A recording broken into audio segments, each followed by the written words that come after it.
friends, thanks for joining us, and of course many of you already know we just moved, and so today I want to share with you some frugal moving tips because that was pretty important to us. We really didn't have a whole lot to work with when it came to our actual move, so we just had to do it really frugally, and so I want to share with you not only some tips on how to get your move done frugally without having to spend a whole lot of money, but also in the end just some tips to make life easier because that's pretty important too, let's face it. So anyway, let's just go ahead and get started. Free moving boxes. Oh my goodness, boxes are so expensive to buy. I would never want to go that route. That would have been way more expensive for our move if we would have had to pay for boxes. So we just went on Craigslist. I got some that way. They're available on Facebook through different Facebook groups and things like that. Many of the stores in your area, like liquor stores or grocery stores or whatever, will probably give them away. They have to get rid of them anyway, so many of them will recycle them or throw them away, so they're actually happy to have you take them off their hands. So definitely look into the free boxes if you can. And speaking of free boxes, free packing material in general. So newspaper can be really helpful, when it comes to maybe your dishes and that sort of stuff. Sheets, towels, and blankets, that's all stuff we have to get moved to the new house anyway, so doubling it up as, a useful packing material is actually really useful. It not only helps save space, but it also makes an excellent packing material. Like when we moved our TV, I wrapped it in a bunch of our towels before we put it in the box, and so, it saves space because instead of having to move the packing material and the TV and then the towels separately, it's all in one, and then, it's less to have to actually do with finding more packing material to use and that sort of thing. So there are lots of free packing material that you can utilize, including stuff that you already own. For cheap packing material, like we used a whole bunch of trash bags, especially when it came to moving our clothes. Like we would just leave our clothes that were on hangers on the hangers, and then we would just wrap the clothes up in that bag and then tie it up. And then after we unpacked the clothes, we put all of the bags in a pile, and so of course we're going to reuse them. So instead of just using trash bags once for trash, we actually ended up using them twice. So we use them for our clothes once and then a second time for their design purpose. So it actually made it to where it was like a free packing material as well, and it keeps the clothes nice and clean, so it worked perfectly.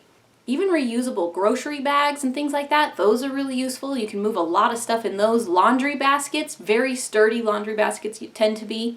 Or coolers. Instead of packing your coolers and then bringing them over to the new house, we actually filled our coolers with our fridge and freezer foods so that it made it, again, less to have to move, finding a box for the food, but then just moving the cooler separately. But it also made it less stressful for us because we knew we didn't have to hurry quite so quickly to get to the new place because we didn't have to worry about our stuff spoiling. Yeah, so just free, or frugal packing materials can make a big difference too. Speaking of movers though, we decided to move ourselves. Movers can be extremely expensive to hire, anywhere from, a few $100s to several $1,000s depending on how far you're moving and how much stuff you have and whatnot.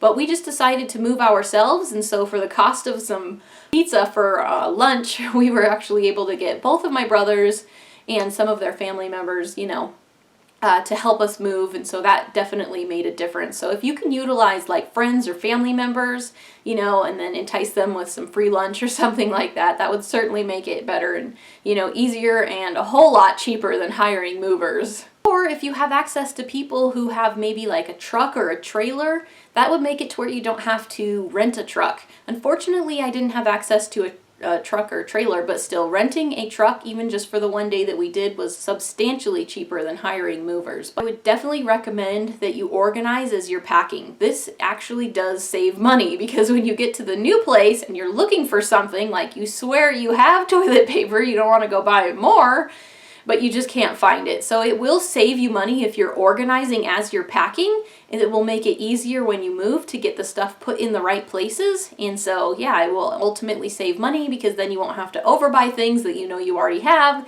because you can't find them. And then speaking of organizing as you're packing, I highly recommend going through things and downsizing a little bit. Even if you're moving from a smaller house into a bigger one, we all collect things that we don't necessarily need. And so, just purging some things, clothes that don't fit or, items that we don't use anymore will make it a whole lot easier because we'll have less to move, but then we'll also have less to unpack and find, space for when we get to the new place. So, maybe you can sell some of those items, maybe you could donate them, or maybe you have friends or family members that could use them. But I would highly recommend going through your stuff and, just purging if you can. And then next I want to talk about some of the tips that would make it easier, because let's face it, just having a less stressful move can also be helpful. And then there are some of these things that we did just make our move a whole lot easier, but also a whole lot less stressful on us. And then some of these things I wish I would have done, but I just wasn't smart enough to think of at the time. As many of you already know, I'm a rental property manager, and so as such a work from home job for the most part, I do see a whole lot of people move. And so these are terms that I have actually come up with. These aren't necessarily like actual terms that exist. So the speed of the move, I either call a hard or a soft move. A hard move would be the people who load everything they own up in a truck and they move from that place to the new place, and then that's it. They have to unload everything. This is typically how moves are done if you're moving a longer distance, but I know a lot of people even do this type of move even when it's local. So that would be what I would call either a hard or a fast move. And then another type would be the soft or the slow move. That would be where if people move their items over, a few at a time, some things one day, some things the next day, that sort of thing. And when it comes to soft moves, I think there are two types there too. There's the forward, which is the type of people who will take their most important things and then move into the new place and start living there immediately, and then bring the extra things. So like the first day they'll show up with like their bed and their clothes, their TV, some food, that sort of stuff. That way they can live there immediately, but then be bringing over, tools or, just old photo albums and stuff like that. Stuff that's typically stored and that sort of thing. Or what I would call the reverse soft move would be the people who move over some of their items first, but the stuff they move over first is actually their least important things. Stuff like if it's winter, their summer clothes, other things you may not need, like your camping gear, or just other stuff like that. So we chose to do the reverse soft move. What we did is we moved, again, just all of our least used things first. And then as we went on with the move, we moved the more important things, or the things we used the most, last. And then the very last day, the day we actually moved in to live, the house was very minimalistic. There was just a few things left, very, very few things, like to where we could just fill up, our pickup truck, not even all that full, just like even with the truck bed. And then, well, that was it. We were done. So personally, I think the reverse soft move is the least stressful. When you do a forward soft move, it can be a little bit difficult because you're trying to still get like utilities and other stuff set up. So that first night you're there, you may not have internet yet, or you may not have, whatever, stuff switched over all the way.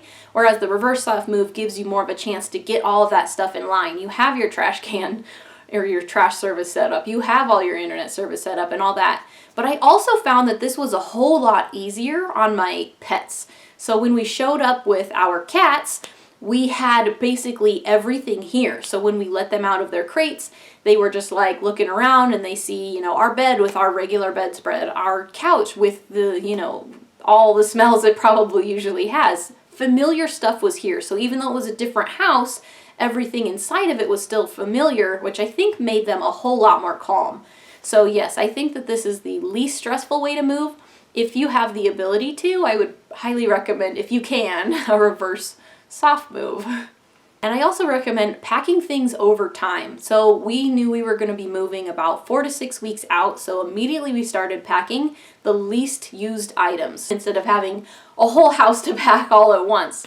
So if you can spread out the packing, I would highly recommend that too, because that'll make it a whole lot less stressful and a whole lot less work. Label everything. Over-label if you have to. Label everything. So not only when you have a box, would I highly recommend writing everything that's in the box, but I would highly recommend putting something on the top as well as the sides, because boxes tend to get piled, and so when they're piled, if something is written on the top, you can't really see what's in it. So I would highly recommend putting everything that's in that box written on it on the top and on the sides. That way, or at least one of the sides, that way when you're looking for one item specifically, it's not as hard to find because you don't have, 5 boxes labeled kitchen, you have a box that's labeled kitchen gadgets, and so when you're looking for something, like a strainer, you can find it right away. Also recommend putting on the boxes where they're supposed to go. And it made it a whole lot easier when we were unpacking everything, because everything that was supposed to go in the master bedroom was in the master bedroom. Everything that was supposed to go in the kitchen was in the kitchen. So it was just a matter of opening the boxes and putting everything away, and it made it a whole lot easier, a lot less work, and it was a lot faster. So definitely label which rooms those items in each of those boxes, bags, etc. are supposed to go. I would highly recommend not packing tools or cleaning supplies. Leave all of that behind as you're moving. That way, if you end up with furniture you have to disassemble, or once you get everything out of your house, even if you're a pretty good housekeeper and you keep up on things, once you get everything moved away, you're going to notice that the baseboards are kind of dirty behind, those dressers, or, just things like that. So just to be able to make it easier to do your final clean on your last place, I would highly recommend leaving behind most of your cleaning supplies, and of course, for the most part, most of your tools, because you'll probably end up needing more of them than you think. And hardware. When it comes to furniture, make sure you leave the hardware with the furniture. So like when we took apart my kid's bed, we took the screws out, we disconnected the pieces, and we put the screws right back in the same spots where they would go. Some of the furniture it was easy to do this with, and some of it wasn't. So we had to take those apart. We would put them all in like a Ziploc bag, and then I taped it really good to one of the pieces of the furniture. That way, when we go to put the furniture together, we're not like, oh no, where are all the screws and nuts and bolts for this one? Just keep it with the furniture, and it makes it a whole lot simpler when it comes to putting it together on the other side.